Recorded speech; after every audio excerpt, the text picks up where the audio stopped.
life can be free and beautiful, but we have lost the way.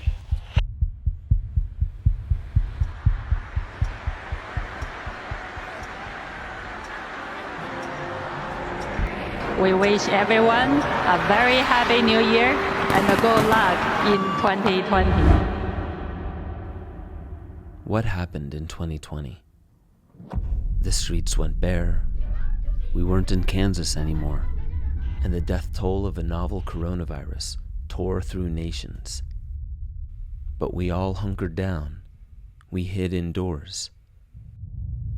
And with few exceptions, by 2021, over 5.5 billion people got their warp speed promise, a safe and effective vaccine to end this pandemic. And that's what we got, right? The death toll tearing through nations went down, right? Wrong. It's called Operation Warp Speed. That means big and it means fast. A massive scientific industrial endeavor unlike anything our country has seen since the Manhattan Project.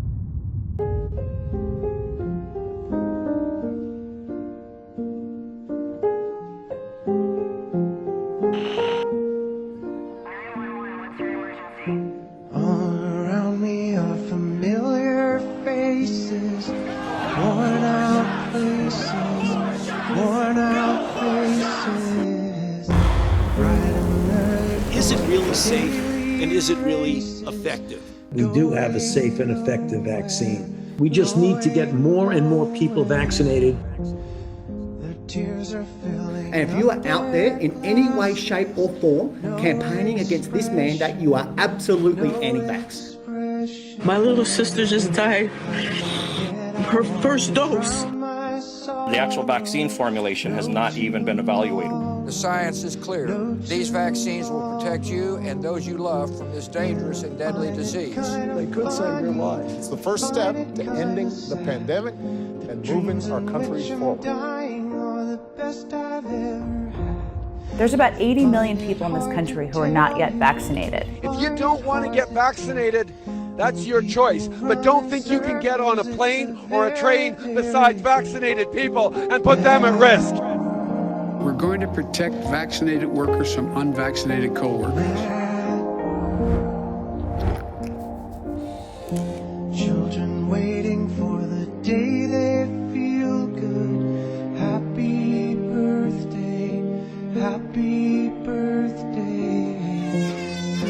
Kids have a spot to take their shot. We've been waiting for this day since the pandemic hit. 100,000 lives have now been lost to this virus. I've also spoken to a number of colleagues and patients who've had vaccine adverse events. I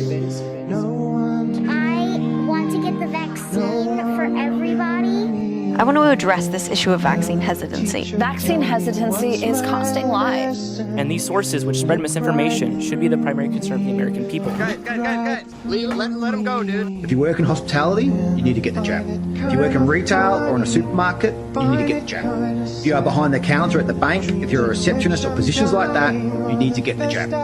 At first, if you were a Democrat when Trump was president, well, you aren't going to take that vaccine because it was Trump's vaccine. And then if you didn't take the vaccine, you were a Republican. It was kind of Orwellian. If there is risk, there must be choice. We as a community have the right to trample on your liberties. We're not going to just be talking about this for the next 10 years. We're going to be talking about this for the next 100 years.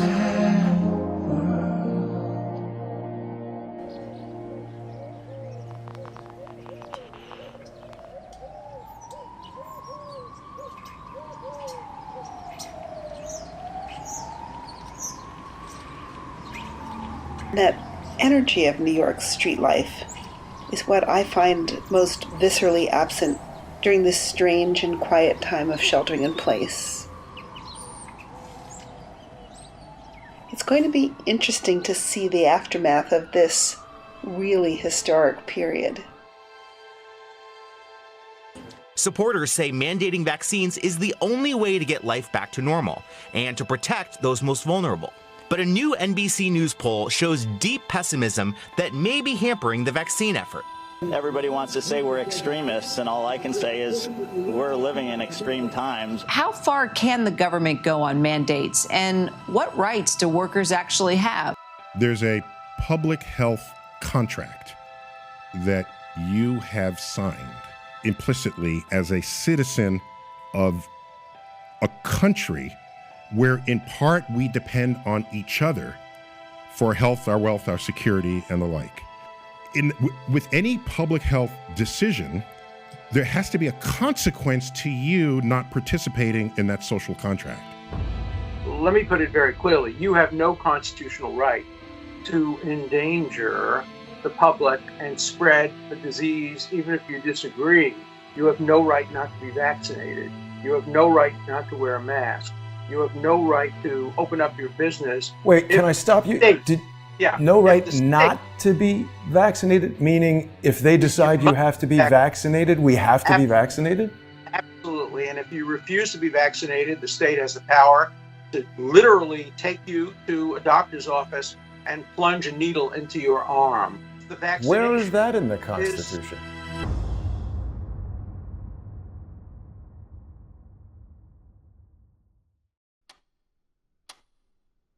Before we explore just how safe and effective the vaccine was, before investigating the legitimacy of mandates and censorship during and after COVID, let's go back in time. In 1902, Cambridge, Massachusetts, Henning Jacobson refused the smallpox vaccine by the city's Board of Health, who made it mandatory for all citizens. Depending on the type of smallpox one was infected with, there was anywhere from a 30 to 100% mortality rate. But Jacobson claimed he and his son were harmed from the same vaccine that they received years prior. Nevertheless, the court decided Jacobson must pay the $5 fine, so he appealed to the Massachusetts Supreme Court and lost. He then appealed to the U.S. Supreme Court and lost once again. This set a precedent in motion, which leads us straight back to COVID. This was a disease that had a 99.8% survivability rate. This was not a disease that killed 50% of the population. There seems to be a common notion right now that the rights of the individual must give way to the rights of the community at large.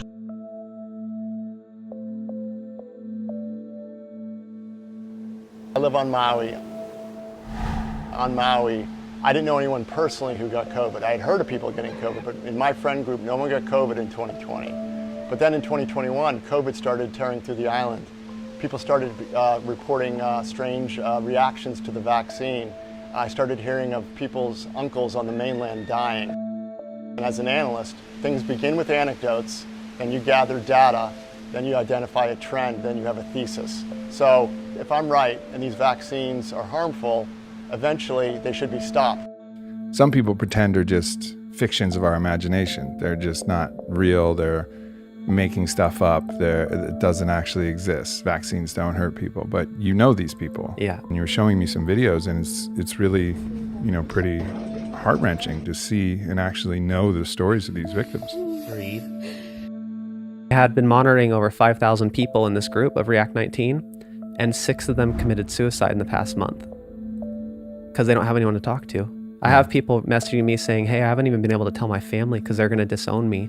One of the people that's getting attacked the most is this young girl, Maddie, and she got injured with the vaccine. I need to take this out. And her symptoms are very severe. So she has paralysis from the waist down. She's just a normal kid, right, that's been paralyzed from these shots that changed her life irreversibly.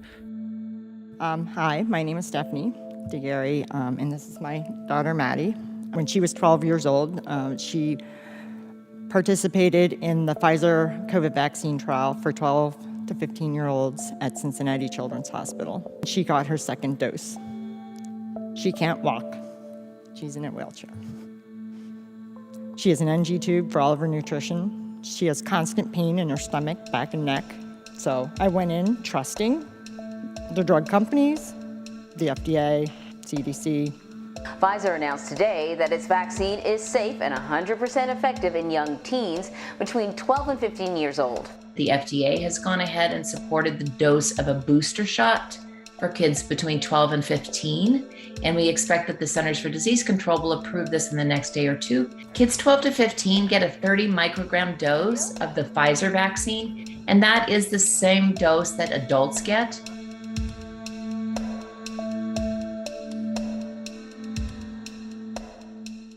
I was like, hey, Maddie, can you show me some videos of you just before this happened? You know, like what was like before.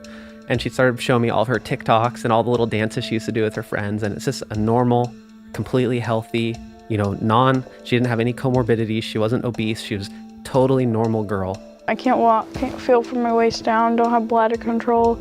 And she was actually showing me all the hate comments that she gets, where people say that she's faking it or that she just got in a car accident and broke her neck and now she's paralyzed and she's trying to get famous, saying it's a vaccine injury. All these people commenting, telling her that her story is fake. And it's like, you know, this is a 12 or 13-year-old girl that's dealing with this. We do have a safe and effective. Safe and effective for children. The vaccine is safe and effective. Safety. A word with roots in the deepest centers of the brain. We crave the feeling. In the hierarchy of our needs, no growth, development, or healing will occur if safety is compromised. In the world of medicine, safety is a promise that the regulatory agencies are meant to uphold. When someone has a concern that they've been injured by a vaccine, the federal government has a website designed to be an early safety warning signal to regulatory agencies. The Vaccine Adverse Event Reporting System, or VAERS. We have implemented the most comprehensive vaccine safety monitoring system program in our history. The CDC and FDA use that monitoring system to detect possible safety issues in vaccines. If there's an indication of higher risk than reward for a vaccine, some kind of safety action ensues.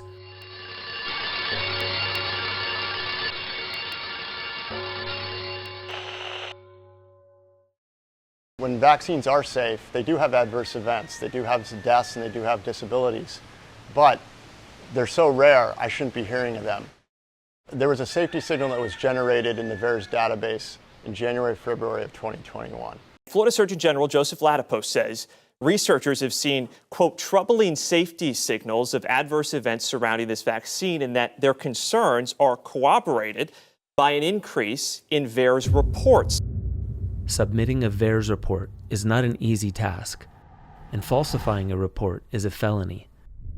However, independent researchers began using raw VAERS data in their social media posts. Partners at factcheck.org found those reports are being used improperly on social media and websites by people who are using incomplete information to claim the vaccines are not safe. Marjorie Taylor Greene got banned for sharing vaccine information that was self-reported from the VAERS system, which is a federal database. The VAERS database is the industry standard. We kept getting fact-checked. I said, well, is this true? Should we not use the VAERS database? Where do I go? And they said, well, of course we use the VAERS database. What else would we use? This is in the category of give me a bleeping break. When did everyone get a medical degree? The FDA and CDC, who overlook the VAERS database, admit that fewer than 1% of vaccine injuries are actually reported. And on their very own chart, from 1990 to 2020, you'll notice nothing really changes. And then in 2021 and 2022, right when COVID vaccines became available, the numbers skyrocket. The VAERS database was built to be an early warning sign to regulators. Not hard science. But shouldn't these deaths be enough to sound the alarm?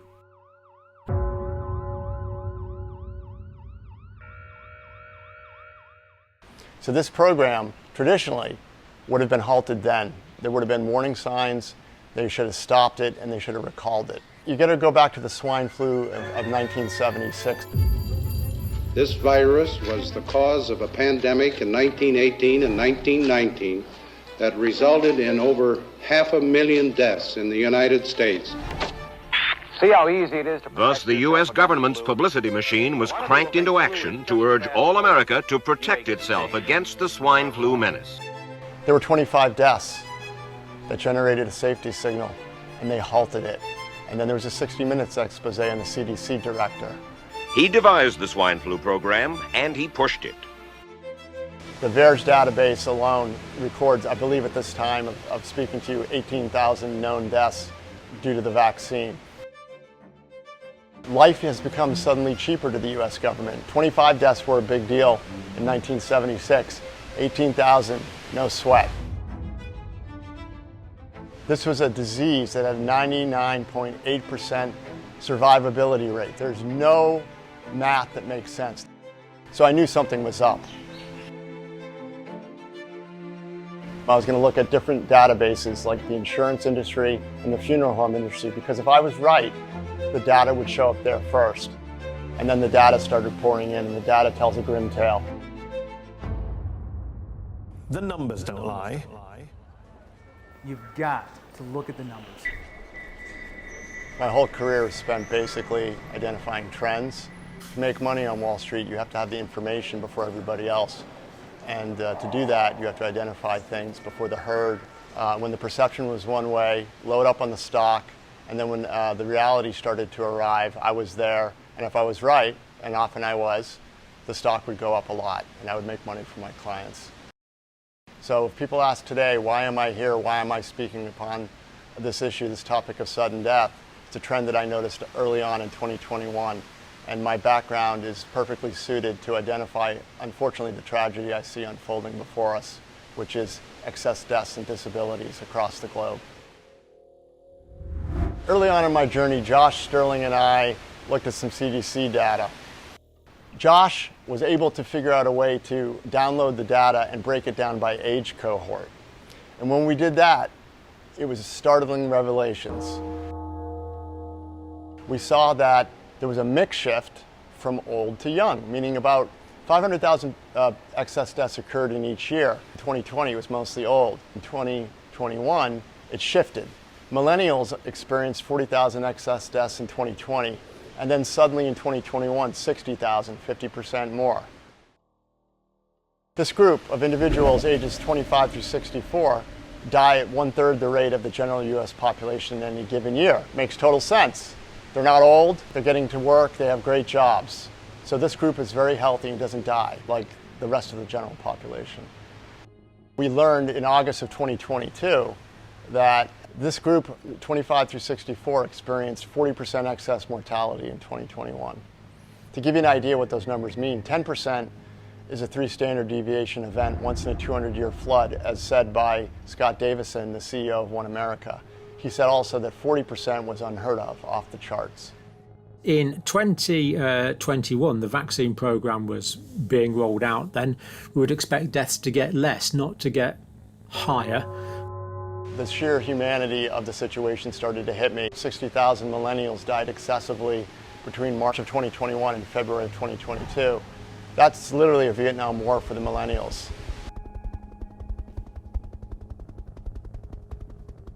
In Vietnam War, it took 12 years to take 58,000 soldiers' lives. We did it in 1 year. My team, Carlos, Yuri, and I have discovered that for every 1 death, there's 4 disabilities that we're seeing in the real world. So these numbers are big.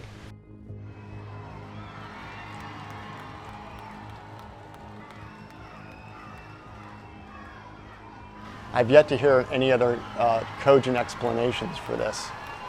What I'm told by my naysayers is it's due to drug overdoses. Remember, this data is for people who received claims. These are claims paid out. So you have to have your job. I don't know too many fentanyl or heroin addicts that keep their job for too long. I've also heard suicides, Ed. Well, you can't tell me there was a suicide pact in the 3rd quarter of 2021 amongst the most elite workers amongst us at all. Makes no sense. And then the third excuse I hear is missed cancer screening treatments. I'm 56. I've never had a cancer screening. Doctors don't screen for cancers until you go into the office and present illness. So it's not a preventative. missed cancer screening. That you'll see when we show this data that's almost an absurd notion. Since 1999, cancer deaths have plummeted, and more than twice as many of those who died were over 65. Not the millennials in question. All three of these magically occurring in the third quarter of 2021 are statistically impossible. There was an event in the third quarter amongst the 25 through 44-year-olds. That event was a mandate. So the vaccine hesitant of corporate America were forced to get jabs and died excessively in that quarter. It's an event. What could cause an excess in a single year of 10 million deaths? Is not linked to vaccines. Will people do anything to not blame it on the vaccine? When there's an injury, people want to find all sorts of other reasons. The same spike in excess deaths happened in nearly every country immediately following their vaccine program. Excess deaths. You've heard the phrase countless times by now. Excess deaths, something statistically greater than we would normally see. Excess death has never been higher. COVID-19 is not the reason behind this uptick. Excess deaths around the world remain high. So in Australia, they've got 9% of excess deaths. Denmark, an incredible 30%. In England, it's 20%. And I gather that equates to roughly 60,000 people. That is one very large cemetery. Excess mortality more than expected, 60,000. That's for a population about 5.6 million, citizens. I hadn't noticed that before. That Finland there, the deaths didn't start till well into 2021. Because lockdowns and the immediate shock of COVID began in the spring of 2020, yet excess deaths didn't begin to spike for another year and a half. The only event or change that happened in the third quarter of 2021 was a nearly global mandate that encouraged 5.55 billion people globally to get the vaccine. And as time passes, we can see that the vaccines offered to us were even less safe than we thought. Both the AstraZeneca and the Pfizer COVID-19 vaccines have been linked to rare but potentially serious neurological complications. Studies have also highlighted the hidden risks of COVID vaccines, specifically for women's health. A brand new peer-reviewed study, which came out of the country of Switzerland, a staggering 1 in 35 recipients of the Moderna booster shot experienced vaccine-associated heart injury. After getting an mRNA booster shot, a lot more people were experiencing vaccine-related heart damage than previously thought. People's hearts were getting damaged in a way where either there were no symptoms on the surface or the symptoms were mild enough for people to ignore. Dr. John Campbell broke this news on YouTube.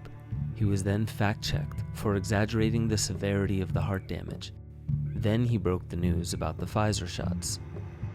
If I'd known about this graph and these high rates of potential side effects, 1 in 20 vaccines given, come on. 71% of the adverse events came from 4.2% of the batches.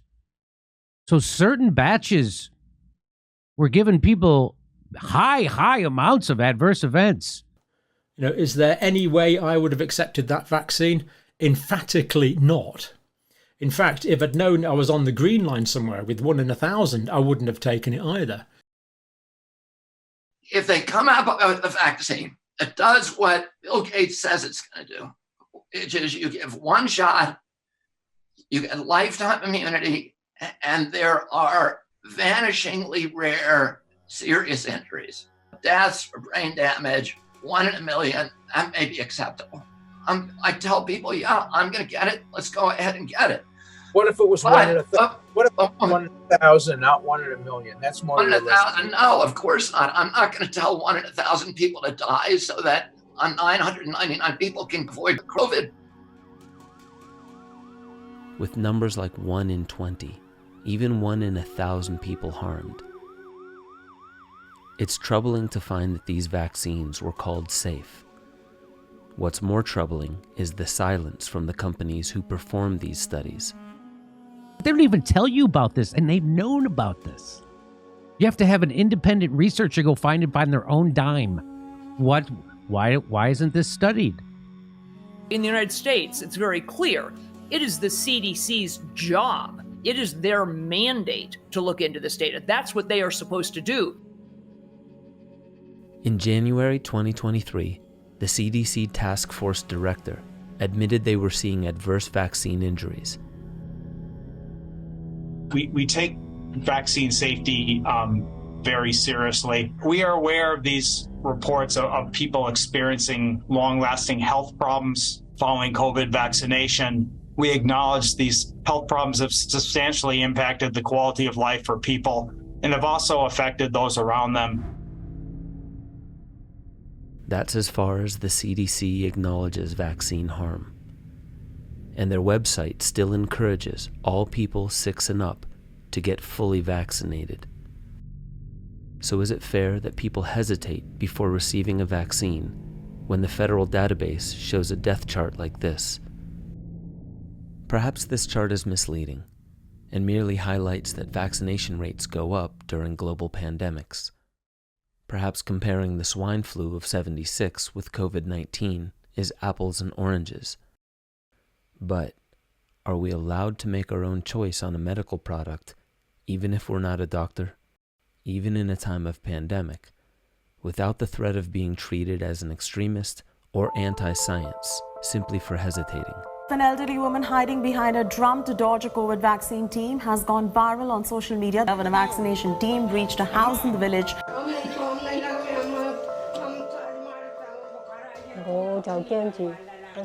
What if my body cannot handle the vaccine? I'm scared of the side effects. It can't be undone. Not to mention, it doesn't guarantee 100% protection. One side of the story said that the vaccine was safe and wouldn't harm you.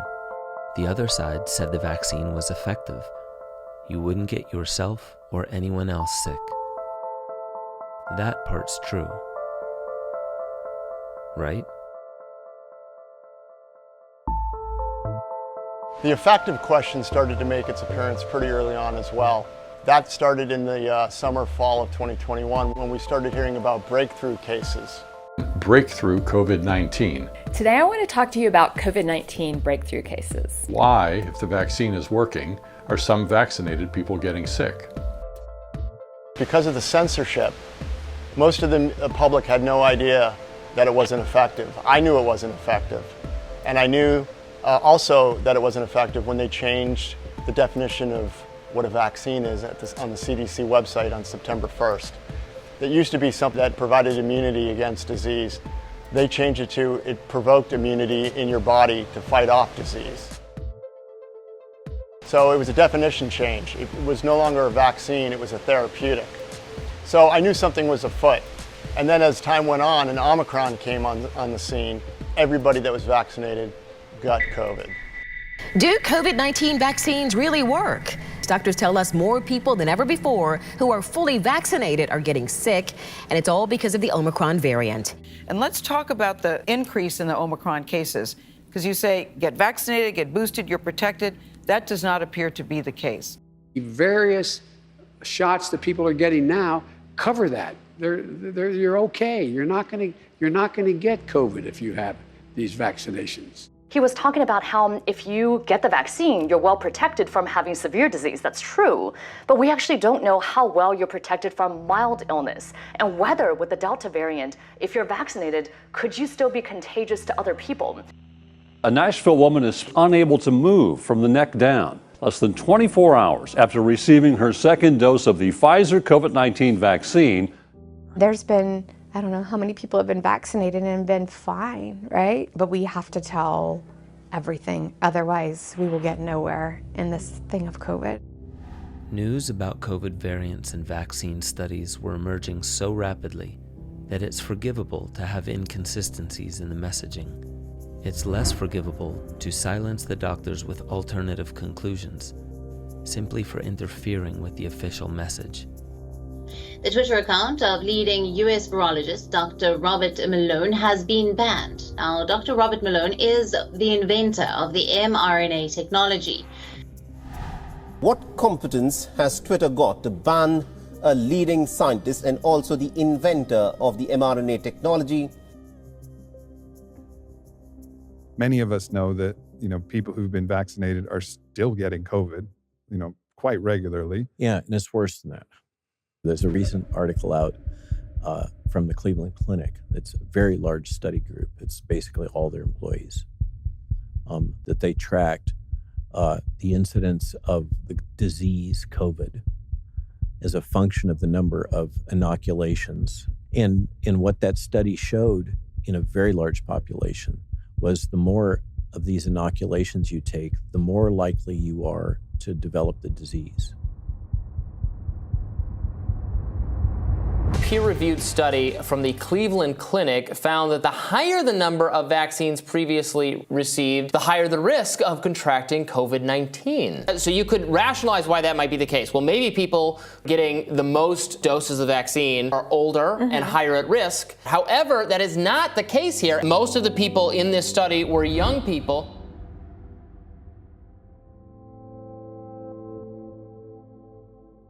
The company says that during its study, none of the fully vaccinated kids became infected with COVID-19. So for more on this, let's bring it back.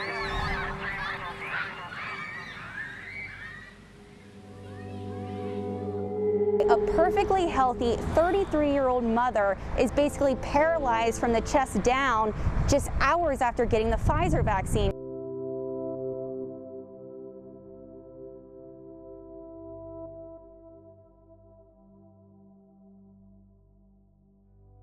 Kids have a spot to take their shot.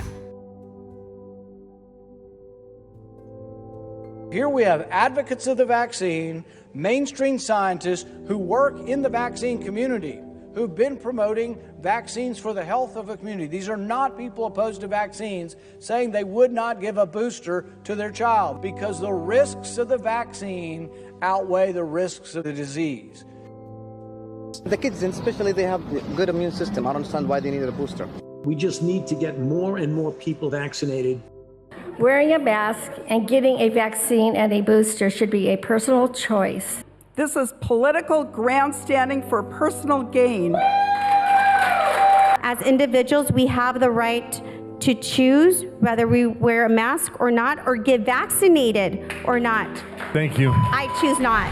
What's the risk of not getting the vaccine? Potentially long-term effects of COVID, potentially infecting someone else, potentially not being able to go to school. In this age group, this vaccine was found to be 100% effective at preventing severe COVID-19 infection. A 20-year-old healthy woman who, now her life has changed forever. This is Claire Bridges. She's sitting in a hospital room right now, facing the unthinkable reality that she's going to have both legs amputated after getting sick with COVID.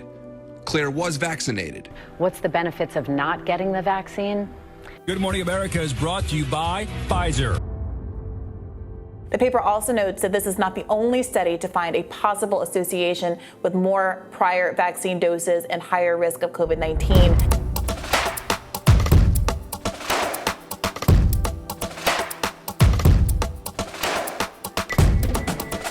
Stanford had 7 fully vaccinated students who ended up getting symptomatic COVID in a week span. We knew that the vaccines weren't 100% effective. Breakthrough cases where fully vaccinated people get COVID. And now, recent unpublished data from Israel showed that the Pfizer vaccine was only 40% effective at reducing the risk of symptomatic COVID. The pharmaceutical giant Pfizer was the first to cross the finish line under Operation Warp Speed. The FDA just giving full approval to Pfizer's COVID vaccine. This is a live shot, which we're about to take a look at now, of the first vaccinations in New York. It's the first vaccine to get that full approval, and in record time, too. That has critics asking if the process was rushed. Was it? What usually takes years only took 9 months.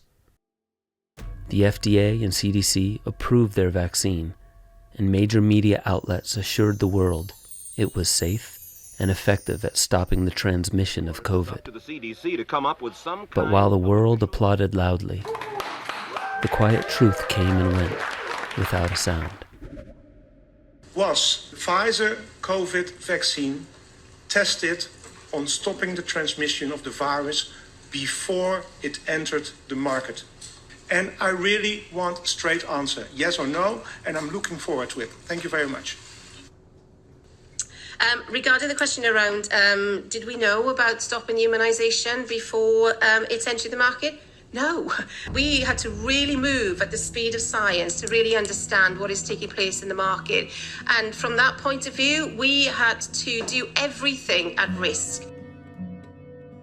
Did we just get duped on the BA4 and BA5 COVID vaccine boosters? The Wall Street Journal editorial board member thinks so. They call what the CDC did deceptive. In fact, they go as far as saying that a regular vaccine should be at least 55% effective to be considered effective.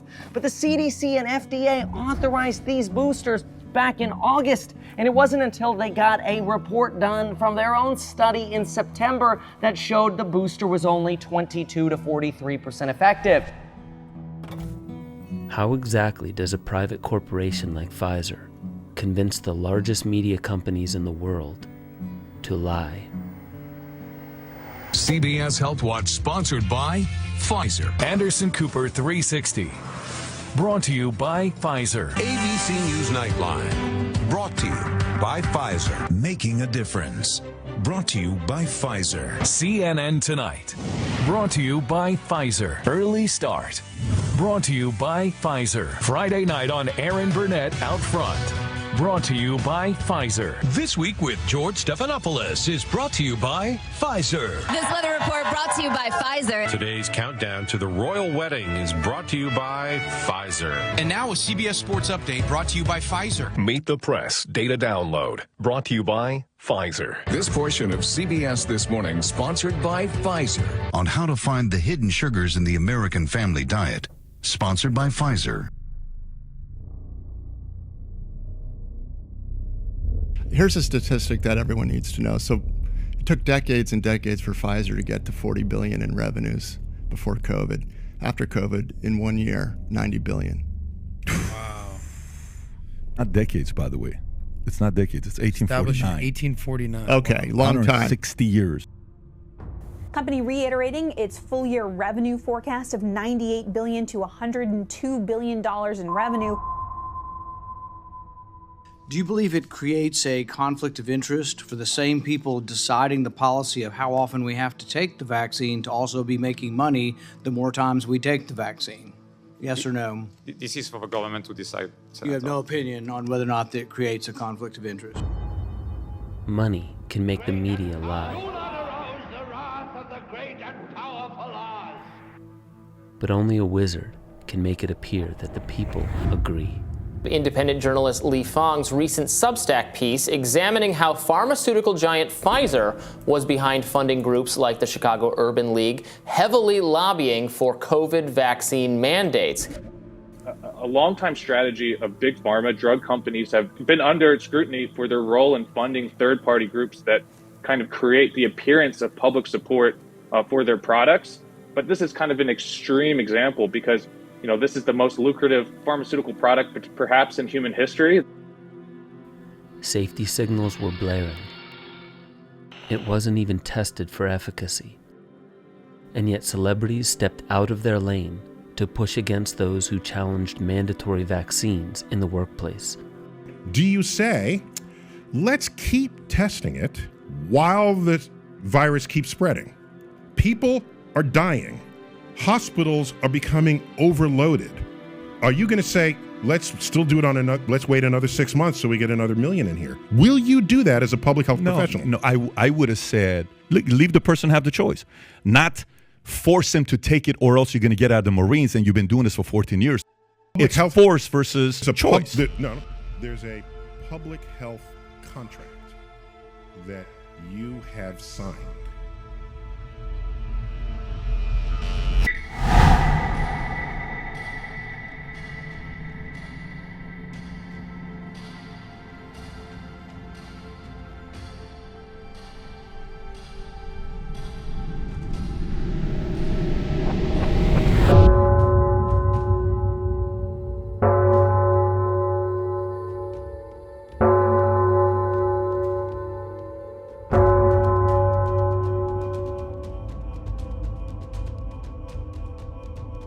nearly every job sector, thousands of workers were fired or forced to quit their jobs due to a social contract written in 1905 by the Supreme Court. The nation needs to have another talk, so the once forceful governmental approach to promoting a one-size-fits-all solution for a complex biological species under threat of a highly survivable virus isn't repeated.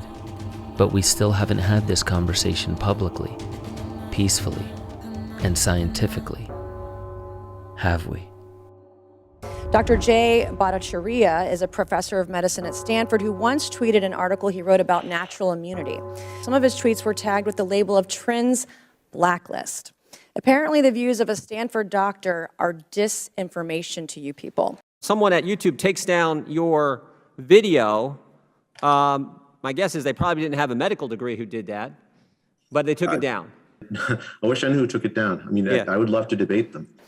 I, along with many Americans, have long-term effects from COVID. Not only was I a long hauler, but I have effects from the vaccine. It wasn't the first shot, but it was the second shot that I now developed asthma that has never gone away since I had the second shot.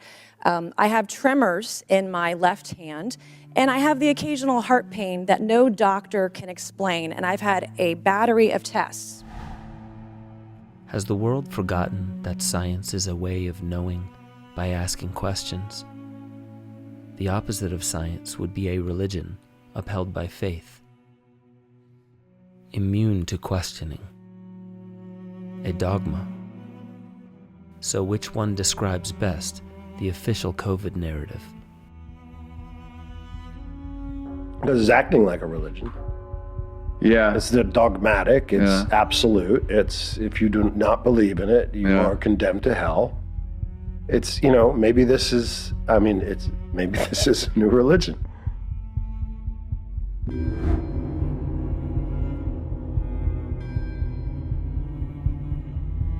After discovering the vaccines showed deep evidence of being unsafe and ineffective, after highlighting that reputable doctors were censored by social media employees about topics the doctors clearly knew more about, after admitting that vaccine mandates were promoted by and politically lobbied into mandatory status for hundreds of millions of Americans and billions worldwide, by the very companies who profited over $100 billion in less than 2 years.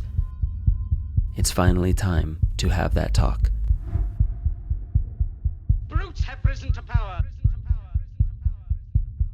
What wizard behind the curtain told the world that vaccines were the way to end the pandemic? Let's go back in time once more to 2003. The first coronavirus outbreak, SARS-CoV-1, emerges from China. It rapidly spreads to other countries, eventually killing 774 people.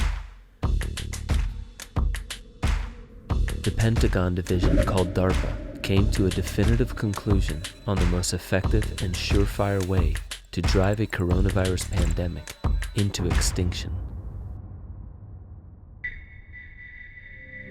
North American science spent 15 years figuring out what to do with the next COVID. It was back 2002, 2003, the original SARS-CoV-1 occurred.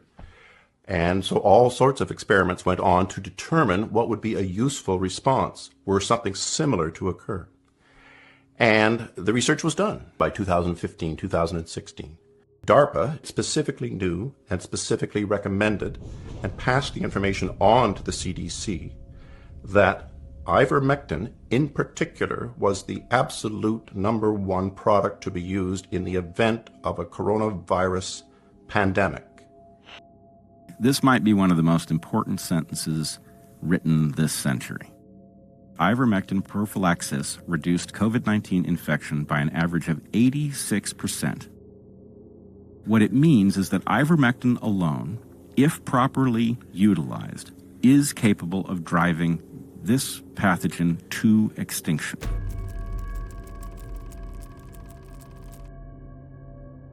Give the mice the SARS-type virus, 100 out of 100 die with no medication. You give them ivermectin either early in the exposure or prior to the exposure, and 100 out of 100 lived. It was that huge. The actual research going on in the US military to prove that in vitro medications, which were the 2 or 3 best, ivermectin was the top, hydroxychloroquine was second from the top. And they commented that they didn't have to do anything about proving human safety for this drug because it was already proved safe. It had already been proved for 25, 35 years, used safely in humans. Regarded by the WHO as an essential medicine, safe for children. It has been administered 4 billion times. It's a highly effective, safe drug. 62% reduction in death when you used ivermectin from all of these randomized controlled trials. So basically you'd save 2 out of every 3 people that you treated. And I would also again argue that's the minimum of what ivermectin is capable of, because not in every trial were they treated early. When you look at the early versus late, they do so much better. Never-before-seen military documents regarding the origins of COVID-19, gain-of-function research, vaccines, potential treatments which have been suppressed, and the government's effort to conceal all of this. In these documents written by former DARPA fellow Major Joseph Murphy, he expressed that a Manhattan Project-style suppression campaign was being waged against the use of ivermectin to initiate COVID-19's swift extinction. If there were a medicine that would really help with COVID, every doctor around the world would be using it. One of the things about ivermectin is it's been around so long, there's a generic version of it available. Is that correct? That's a key feature of ivermectin. There's no money to be made off ivermectin. And any pharmaceutical company can manufacture It's out of patent and Right. not high profit. This becomes part of the issue with highlighting it. After Joe Rogan contracted COVID, he exercised the American dream of choosing his own health approach, guided by his licensed doctor. Turns out I got COVID. We immediately threw the kitchen sink at it. All kinds of meds, monoclonal antibodies, ivermectin, Z-Pak, prednisone. Ivermectin was one of several treatments he received, and without further complication, he fully recovered. His reputation, on the other hand, suffered an attack from the largest media companies, spreading rumors that ivermectin is for animals only, not for lack of evidence, but inconvenient science. I'm providing information that is not supported by the establishment, right? So anything that doesn't agree with them is misinformation. But what they do is disinformation. So the science around ivermectin is up against one of the largest and most powerful disinformation campaigns, I think, almost ever. It's unclear whether the 54-year-old has been vaccinated. Heed the advice of public health experts rather than Joe Rogan. The FDA warned people about taking ivermectin, declaring, "You are not a horse, you are not a cow. Seriously, y'all, stop it." Have you ever wondered what a coordinated disinformation campaign from the top looks like? Joe Rogan just yesterday admitted to taking ivermectin. Ivermectin is something more often used to deworm horses. A drug used for livestock. Rogan said the word ivermectin. Yes, that's the deworming medicine made to kill parasites in farm animals.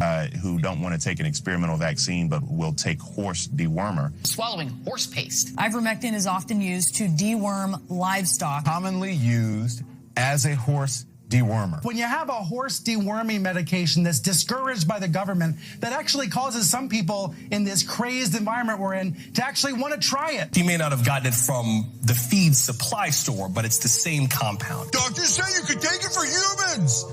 Yeah, but not for coronavirus. That's the upside down world we're in with figures like Joe Rogan. The sharing of biased and False news has become all too common on social media. More alarming. There is room for skepticism on ivermectin. Without checking facts first. Unfortunately, some members of the media. But it does not explain the behavior of the skeptic. Exactly what people think, and this is extremely dangerous to our democracy. What could explain the skepticism of ivermectin from the largest media companies in the world, who are all heavily sponsored by Pfizer? Or the CDC's decision to not only ignore DARPA's recommendation of ivermectin, but to ignore their warnings about vaccines. In Major Joseph Murphy's emails, it was commented that immunizations of any kind were bound to fail. Any immunization cannot, would never work for coronavirus type infections, because the coronavirus will always mutate in a fashion that is going to escape the attempt to immunize against it. And also, being given vaccines would always create an antibody dependent enhancement of the germ itself. The germ itself would get worse. I can't believe that so many people kept their mouths shut. After learning the Pentagon warned the CDC that vaccines would ensure COVID got worse and stuck around forever, now replace the name ivermectin with the single drug that the Pentagon said would end the pandemic, and you're finally ready to see the wizard for what it is.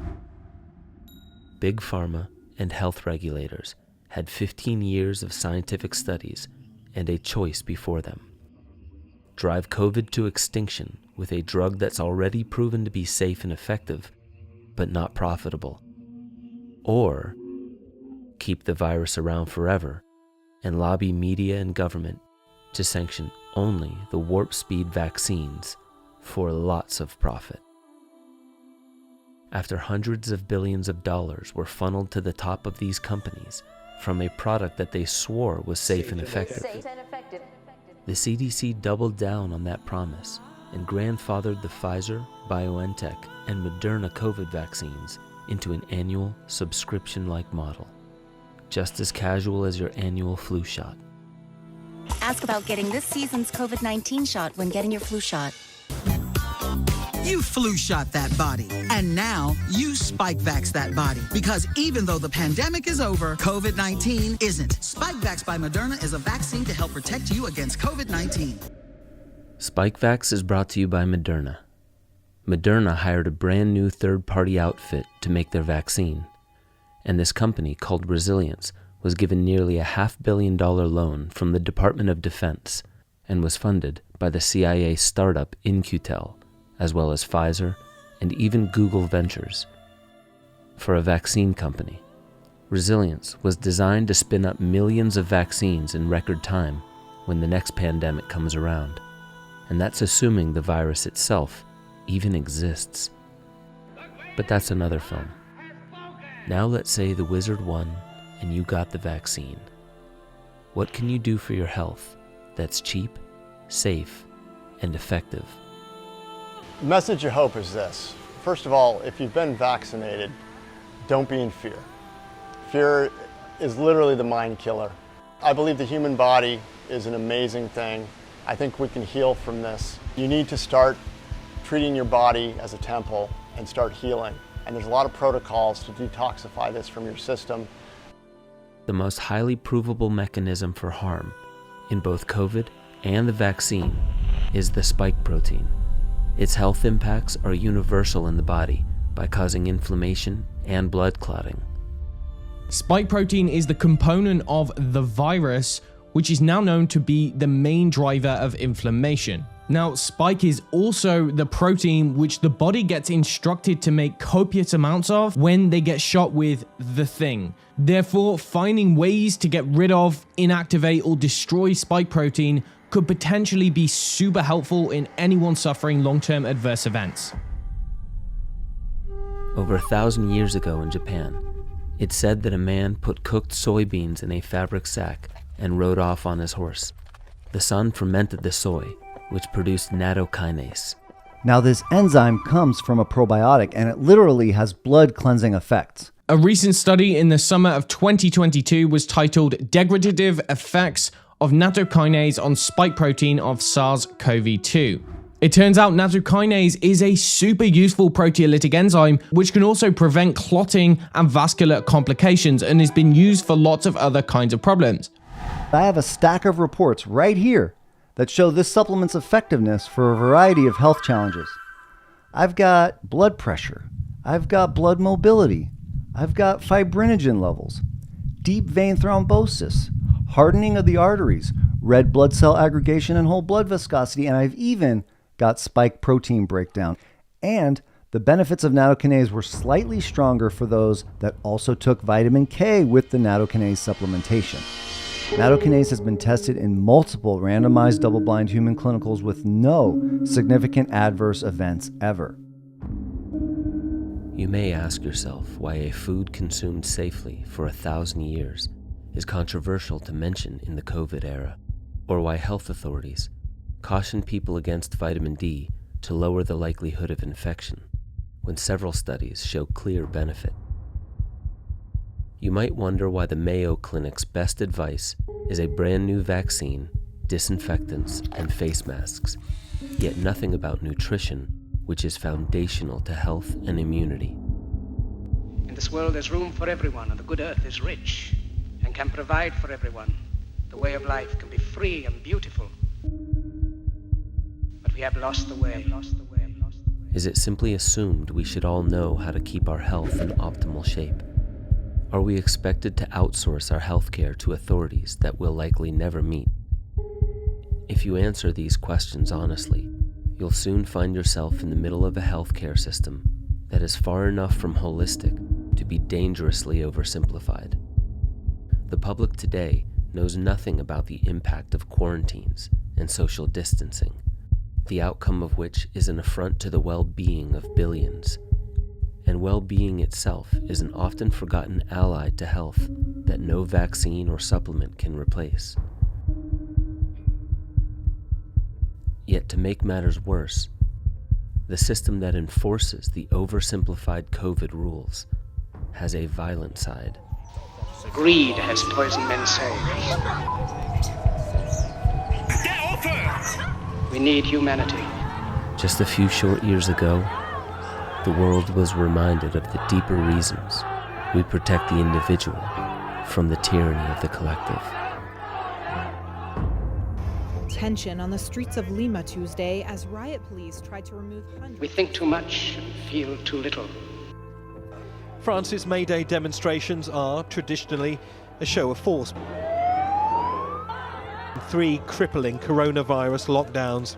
Anti-lockdown and anti-vaccine protesters in central London on Saturday. Collectively, we wish to live in a society that celebrates uniqueness of body, mind, and spirit, guiding us in navigating this complex existence as adults. But like children, we were commanded by force and coercion. We were promised safety, promised it was effective. Pfizer, Johnson & Johnson do have efficacy. Clearly to be safe and effective. Boosted, you're protected. That does not appear to be the case. Ignored the alarms, scolded the naysayers. It's time to start shaming them. And censored the very debates that make for honest science. Children and young adults were not at high risk. Health authorities promoted the shot anyway. Some people died from COVID, and that was and is an absolute tragedy, period. And yet the virus has over a 99% survival rate, and we coerced everyone to risk their life with a novel prophylactic under threat of job loss and public shaming. You can't shame them. Even if you don't want to, get your vaccine. Rest in peace, Wheezy. And because the signs of tyranny have caused many to remain silent, it is more necessary than ever to stand up to abusive institutions. Victims of a system that makes men torture and imprison innocent people. We are the government. Politicians are our servants, and our freedom comes from a higher authority. If we do not wield it, we will hand it away.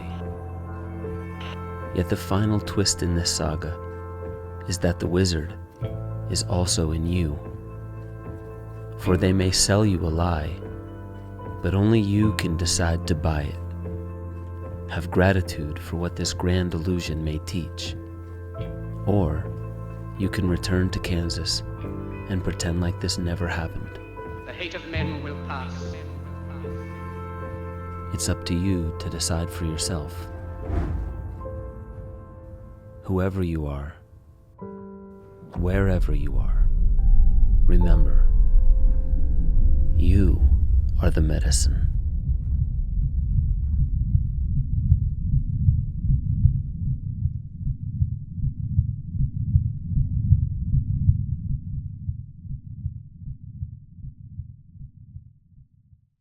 If you thought COVID-19 was done with, the worst was over, that's definitely not what the World Economic Forum, World Health Organization, or top world bodies and leaders believe. Disease X. Disease X. Disease X. Disease X. Disease X. Could be 20 times more severe than COVID. There will be another pandemic. The people in power will do this again.